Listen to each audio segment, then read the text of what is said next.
Good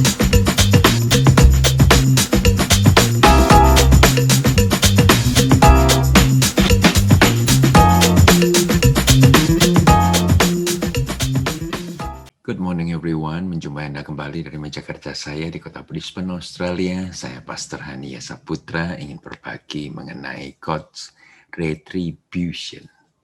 Ya, retribusinya Tuhan, ya, pembalasan daripada Tuhan. Kelihatannya agak sangar, ya, tetapi saya ingin saudara untuk menyimak apa yang saya ingin sharingkan, karena ini akan memberkati kehidupan Anda. Ayat yang saya akan gunakan adalah terambil dari Yohanes pasal yang ketiga ayat 36 yang berkata demikian. Barang siapa percaya kepada anak, ia beroleh hidup yang kekal. Tetapi barang siapa tidak taat kepada anak, ia tidak akan melihat hidup, melainkan murka Allah tetap ada di atasnya. Saudara, suatu saat di abad 13 ada satu raja yang mendirikan satu dinastinya, yaitu Genghis Khan, ya, dari Mongolia. Itu memiliki satu konsep yang sangat takabur. Dia mengatakan bahwa dalam bahasa Inggrisnya, ya, dia mengatakan bahwa I'm a punishment of God. If you had not committed great sins, God would not have sent me. Yeah, God would not have sent a punishment like me upon you. Jadi dia mengatakan bahwa dia adalah alat penghukum daripada Tuhan. Kalau Anda tidak melakukan dosa yang besar, tidak mungkin Tuhan itu mengirimkan penghukuman dengan mengirimkan dia kepada Anda. Ya, tentu saja bukan Tuhan yang mengirimkan dia kepada dunia. Pada waktu itu dia berambisi untuk menguasai dunia, ya, melainkan kebengisan manusialah yang melanda dunia zaman itu. Nah, sistem retribusi itu ada. Saya tidak bisa menyangkalinya. Ya. Di dalam firman Tuhan pun saya menyadari ada yang unconditional promise, ada yang conditional promise. Bahasa kerennya karma, banyak orang berkata demikian. Atau universal truth-nya adalah apa yang Anda tabur itu yang Anda akan tuai. Ya, ada di dalam firman Tuhan, tetapi itu hampir semua manusia mempercayai apa yang Anda tabur, ya, itu yang Anda akan tuai. Itu merupakan satu universal truth. Tetapi saudara, Tuhan Yesus yang saudara percaya dan saya percaya, melangkah lebih jauh, melangkah lebih jauh daripada sekedar retribusi. Nah, apa sih retribusi itu? Ya, retribusi itu adalah tindakan Allah bergantung atau sebagai respon dari tindakan manusia. Ya, seolah-olah saya gambarkan secara manusia. Ya, Tuhan sedang menantikan, Tuhan itu pasif banget. Tuhan itu sedang menantikan apa yang saudara lakukan. Apa yang saudara dan Anda lakukan. Begitu kita melakukan, baru dia lihat, oke, ya, ini sebagai gantinya, ini sebagai upahnya. Nah, itu merupakan satu istilah retribusi. Ya, banyak lain bisa ditarik dari perkataan retribusi ini. Tetapi saya ingin bahas satu saja. Ya, jikalau agama, ya, kita tahu semuanya agama itu adalah tindakan manusia berusaha untuk memperkenankan dan memperoleh kemurahan Tuhan. Dan agama ini tidak pernah cukup, ya. Tidak pernah cukup untuk menebus, menyelamatkan diri kita, ya, di diri kita. Maka saya yakin percaya satu hal. Di dalam setiap pikiran orang yang beragama itu ada satu timbangan, di mana nantinya ya, mereka berharap tindakan baik atau perbuatan baik mereka akan jauh lebih berat daripada perbuatan yang salah, perbuatan yang jahat itu. Nah, di ayat 36 dari Yohanes pasal yang ketiga dikatakan bahwa barang siapa percaya kepada anak dan tidak menolak Yesus akan memperoleh hidup yang kekal. Ini bukan bergantung kepada retribusi dari pihak ilahi, tetapi Tuhanlah yang mencari orang yang terhilang. Tuhanlah yang menentukan, Tuhanlah yang memanggil, Tuhanlah yang memilih Anda dan saya. Bukan kau yang memilih aku, kata Tuhan Yesus, tapi akulah yang memilih engkau. Dia meninggalkan yang 99 untuk mencari seseorang ataupun satu domba yang tersesat, yaitu saudara. Saudara, Yesus melangkah jauh lebih dalam daripada apa yang otak kita bisa pikirkan, yaitu tentang retribusi. Nah, perkataan di ayat yang ke-36 dikatakan murka Allah tetap ada di atas manusia. Kalau saya dapatkan ayat ini, saudara, kadang-kadang dikatakan murka Allah ada di atas manusia. Apa sih? Apakah kita ini selalu hidupnya sengsara, hidupnya? Belum tentu sengsara. Ini bisa terjadi kepada orang yang punya banyak material maupun yang kekurangan material. Tetapi ini merupakan murka Allah, ini merupakan satu gangguan tersendiri bagi sistem keagamawian manusia. Cuma tanya begini, bagaimana seseorang bisa merasa yakin akan beroleh surga dengan amal ibadah? Apakah dengan perbuatan baik cuma di mata manusia? Sedangkan Tuhan menyelidiki hati, dapat membuat kita tertidur pulas tanpa ragu. Kalau malam hari ini saudara mati, saudara tahu persis saudara ada di rumah Bapa. Ya, kita akan belajar dari satu kebenaran firman Tuhan dari buku tertua dalam Alkitab, yaitu kitab Ayub. Saudara harus tahu bahwa Ayub ini sangatlah kaya. Termasuk konglomerat dari konglomerat pada zaman itu. Bahkan berkenan di hadapan Allah. 3 kali disebutkan di dalam kitab Ayub bahwa Allah sangat berkenan kepada Ayub. Pertama dari penulis daripada kitab Ayub ini yang saya percaya adalah Musa sendiri. Kemudian 2 kali di dalam kisah Ayub itu, Tuhanlah yang mengatakan bahwa Tuhan berkenan, sangat berkenan terhadap Ayub. Sudah kaya, berkenan lagi. Ya. Dicintai Tuhan, penuh dengan berkat material juga.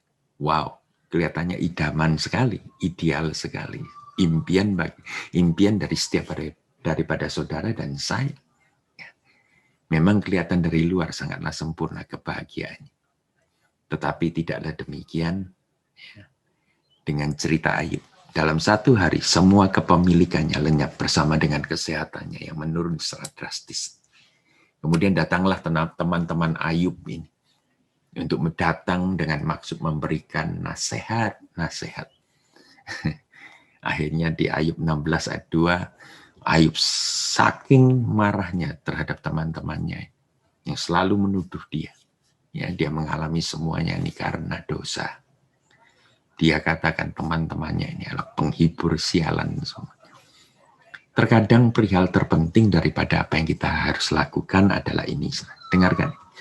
Mendengarkan keluhan seseorang tanpa harus memberikan respon benar atau salah. Mana yang layak dilakukan, mana yang harus dihentikan. Atau memberikan nasihat yang kedengarannya bagus tetapi tidak tepat diucapkan saat itu. Hindari itu. Kadang-kadang orang mengeluh, orang curhat. Yang diperlukan itu cuma telinga saudara. Itu satu nasihat saja yang saya berikan kepada saudara, yang saya selalu lakukan kepada orang-orang yang meminta nasihat, orang yang curhat kepada saya. Saya katakan begini, terhadap orang yang percaya kepada Kristus, selalu ada hari esok yang jauh lebih baik. Mungkin dengan satu perkataan itu bisa membuat hati tenang, damai, sejuk istilahnya. Ada satu quote yang mengatakan demikian, the biggest communication problem is we do not listen to understand, but we listen to reply. Nah, sistem agama yang ada dari dahulu sampai hari ini banyak dipercayai oleh orang yang memeluknya adalah ini. Tuhan akan mengaruniakan berkat-berkatnya hanya kepada orang-orang yang benar, tetapi orang-orang yang salah, orang yang berbuat jahat, itu akan dihukum oleh Tuhan. Inilah sistem daripada cara kita berpikir. Jadi kalau mereka terhantam dengan bagaimana mungkin orang benar bisa menderita. itu mereka kelabakan untuk menjawabnya. Buktinya apa? Semua teman Ayub berusaha untuk mendorong Ayub untuk mengakui dosanya. Sehingga nasib bisa menjadi lebih baik. Sebab di dalam pikiran mereka sebagai orang beragama, mereka mengatakan demikian, tidak mungkin perihal buruk terjadi pada orang yang saleh. Oleh karena Ayub bangkrut dalam satu hari, mengalami musibah yang sangat luar biasa sekali. Ayub pasti dosanya besar. Itu diakui, harus mengaku. Suatu saat karena tudingan yang begitu banyaknya, Ayub merasa ketidakadilan daripada Allah. Sebab dia merasa benar. Tapi mengapa semuanya ini harus terjadi di dalam kehidupan dia yang melakukan kebenaran? Mungkin ada di antara saudaranya pemirsa yang sedang mengalami, ya tidaklah seberat seperti Ayub. Tapi Anda merasa bahwa, aku ini salah apa Tuhan? Merasa tidak adil. Bahkan tanpa saudara sadari, saudara sedang menuding Tuhan. Katakan, engkau mungkin salah alamat. Saudara, di balik layar, manusia tidaklah tahu perkara Allah yang bangga kepada Ayub. Ayub sendiri tidak tahu. Ya, ketika iblis bisa masih keluar masuk di istana Tuhan, di rumah Bapa, sedang ada kontes di surga. Tuhan sedang membanggakan Ayub, iblis iri hati, dan culas dia katakan begini, iya, Ayub engkau lindungi, pantesan dia bisa muji engkau. Coba pagernya engkau angkat, kan pasti mengutuki engkau.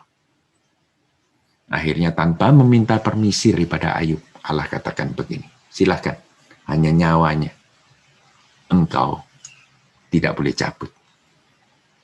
Saudara, harta kekayaan Ayub bersama keluarganya diambil begitu saja dalam satu hari oleh iblis.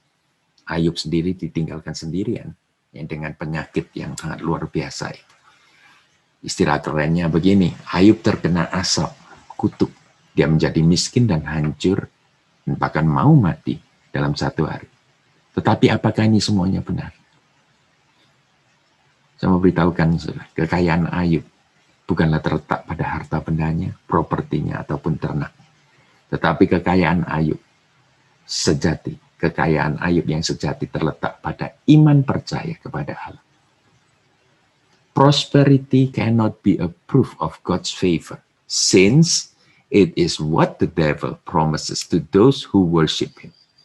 Hidupmu mungkin tidaklah berjalan seperti impian atau seperti mimpi Anda, tetapi izinkan seseorang, S-nya besar, Kristus yang mampu menulis garis cerita yang lebih baik, selalu bersamamu dan tetap percaya kepadanya.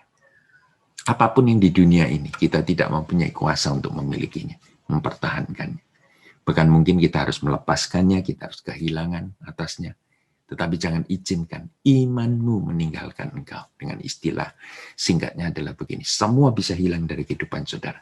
Hanya jangan iman yang meninggalkan Anda. Sebab jikalau kita memiliki iman, maka pengharapan kita tidak akan pernah sia-sia. Roma 5 ayat 5. Ayub dibenarkan oleh Allah sebagai orang yang percaya kepada penciptanya. Di tengah semua penderitaan yang manusia mungkin bisa bertahan. Dan memang sebagai upah kebenarannya, Ayub menerima gantinya, retribusi daripada Tuhan 2 kali apa yang dia pernah kehilangan. Saya bisa cek itu di Ayub 42 ayat 12. Dan saya tinggalkan sebagai takeaway hari ini. Saya bisa selidiki di Ayub pertama, Ayub kedua. Dikatakan Ayub setiap paginya mempersembahkan korban bakaran untuk semua anak-anaknya. Karena dia berpikiran demikian, mungkin anakku berbuat dosa terhadap Tuhan. Saudaraku, kekayaan Ayub adalah iman percayanya kepada Tuhan.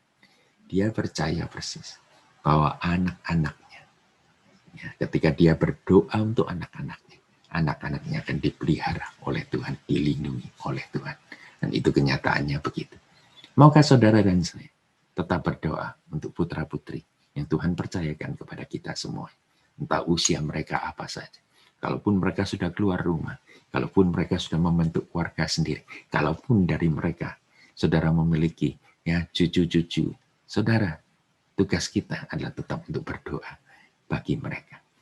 Jika Kalau ada di antara saudara yang merasa anak saudara hilang dari rumah Bapa, anak-anak daripada Ayub itu mati, tapi pada akhir perjalanan Ayub, Tuhan ganti anak-anaknya. Baca Ayub 42, dikatakan sangat terkenal sekali anak-anaknya. Indah, dan saya percaya anak-anaknya takut akan Tuhan. Jangan pernah menyerah, berdoa, pertahankan iman. Semua boleh hilang, tapi jangan iman Anda yang hilang. Tuhan menguatkan saudara, Tuhan memberkati saudara. God bless you. Shalom.